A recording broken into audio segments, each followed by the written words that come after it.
we are a military-industrial complex, and that's so deeply embedded in every precinct and so contradictory as an imperial project.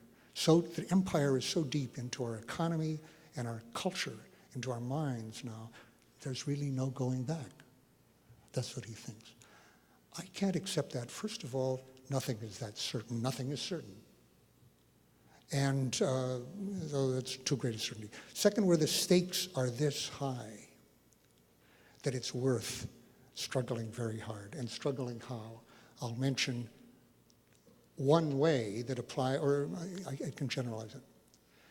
As though, if some of you have read my article in Harper's last October, you can see it on my website, ellsberg.net. Harper's article asked, but the theme of that is,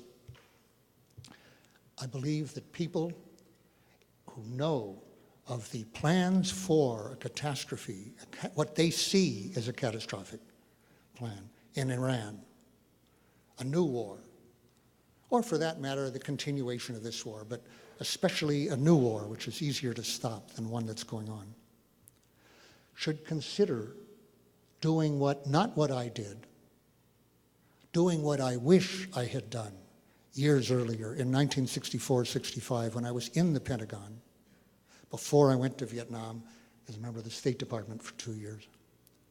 But when I was in the Pentagon and knew that Lyndon Johnson was lying to the public in every aspect of the war before the Tonkin Gulf Resolution and after the Tonkin Gulf Resolution. I had those documents in my safe. I wish I had done what Wayne Morse told me would have averted the war. He was the one who voted against the Tonkin Gulf Resolution, but there were only 2 at that point. He said, if you had given me those documents after I had put them out years later in 1971, he said, if you'd given those to me at the time, 1964, the Tonkin Gulf Resolution would never have come out of committee. And if they had bypassed the committee and gone to the floor, it would never have passed. Well, that's a heavy burden to bear, and I'm telling people in the administration right now, you don't have to bear that burden. You do have an alternative, and it might put you in prison now, and it might have put me in prison, it was likely, but now it's even more likely. Why not? Why should not an official be willing to risk prison to avert the deaths of uncountable numbers of Iranians, Iraqis, and American troops in ways that would decrease our security enormously as Iraq has decreased their security? Why should not? Some of these people were in the military. I was in Iraq, I was in Vietnam as a civilian, but I used my Marine training to go into combat, to observe. And I saw courage all around me. Everybody risking their lives for the orders, for their teammates, for whatever. It was expected of them, and they all had it in them. Why could not an official be asked by you, by us, to be willing to risk their clearance, their career, their job? These are not light things. This is not something you do routinely. You don't do it every time the government lies. You wouldn't stay in government for a day or a week, if that. But when the lies involve this many lives and this catastrophe to our Constitution, because I think in a war with Iran or the next 9/11, the Constitution and the Bill of Rights will go the way of the Weimar Republic. Just be swept away in a day. So there's enormous emphasis on averting that. And what's new for me is to apply the same standard to Congress.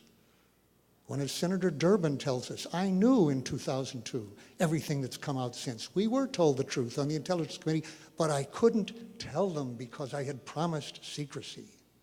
I'll end with this last thought. They've all forgotten the oath that every member of Congress took, that every member of the service took, every civilian official took, which is to protect and uphold the Constitution, to defend and uphold the Constitution. It's not an oath to the leader, to the Fuhrer, to the commander-in-chief, to superior officers. It is to the Constitution, period. Now, I don't think, and I've discussed this with Krogh, it ever occurred to us that there could be a conflict between that oath and our sense of loyalty to our boss, to our agency, to the government department, above all to the president. How could there be a conflict? Well, there can. There was. I violated that oath every day that I held on to those documents in the Pentagon, knowing that Congress had been lied to, knowing that we were lying not only into a war, but into an unwinnable, wrongful war, neocolonial war, hopeless, endless, and so forth. I went along with that. That's true of everybody in the Pentagon right now, every congressperson, and as Bob Scheer says, the journalists who show, and I've seen this in combat, incredible courage in facing fire. They don't wear a helmet because it interferes with their camera. Horst Fass, I used to see that all the time. But back home, a boss, their stories get spiked, the line comes, they don't risk careers. Risk lives, but not careers. That's the theme that we're raised in. Okay, I'm saying it does go against our oath. The Constitution that we take an oath to in the officials, and that people here, I invite you to take very seriously so long as we haven't gotten back to the Articles of Confederation. But with the Constitution, should be taken seriously. I think that the people who wrote that and who earlier said that they would pledge their lives, their honor, their sacred honor, their lives, their fortunes, and their sacred honor for a government without a king, without a king. We're right to do so. It's right to take those risks now. And when it comes down to Iraq, when I describe a future that the Democrats are buying onto at this point, well, the least bad outcome is to keep in those bases and for this reason or that reason, to ignore the fact that that is an indefinite, illegal occupation of a country that does not want to be occupied and that will fire at us and do IEDs forever as long as we're there. And I would say as a moral matter, the United States, by the lives we have lost and the lives we have taken, we have bought no right, we've gained no right to decide by fire and bombing who shall live and who shall govern in Iraq. The United States must stop killing Iraqis. Thank you.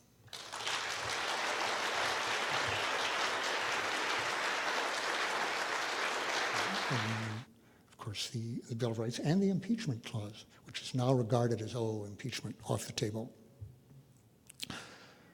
The three crises we're facing are Iraq, but that's a rolling crisis. My own opinion is that neither Democrats nor Republicans will get us out of Iraq.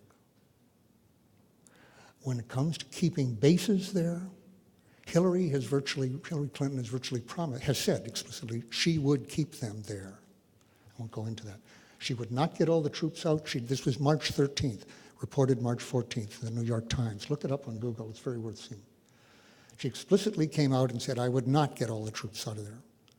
Well, she's not alone on that. That is the Pelosi bill.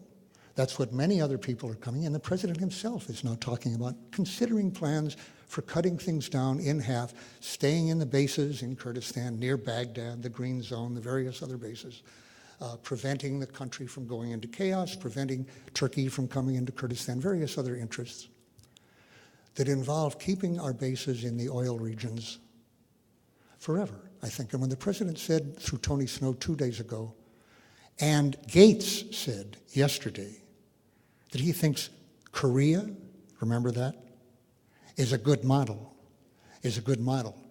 We're talking 50 and 60 years, and I've been saying that for the last couple of years. That's what I think is likely. Of course, I'm struggling against it. I would like that not to happen. I think that is what is likely to happen, and electing a Democrat will not change that, in my opinion. Second, I just have a minute left here. I'll have to speak very rapidly. I'm going to take 2 minutes, I'm sorry. Second, Iran. There are those people that I respect. Robert Scheer, for example. I respect his opinion in most things, on such things, more than mine or as much as mine. And others who think that is zero probability now. I disagree.